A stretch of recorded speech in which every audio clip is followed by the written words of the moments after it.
नाज़रीन, Sindh online TV में भलीकार आवां इमरान मलिक शामिल कयूं था हिन वक्त जूं ख़बरूं।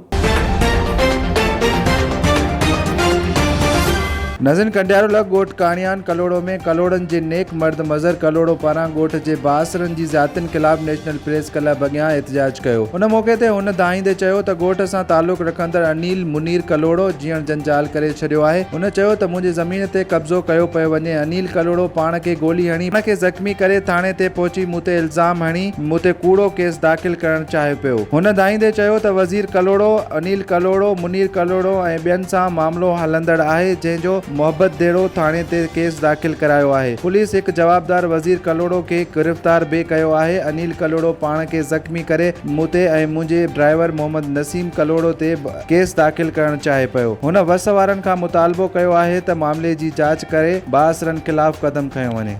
वधीक ख़बरुनि ऐं अपडेट्स जे लाइ ॾिसंदा रहो सिंध ऑनलाइन टीवी।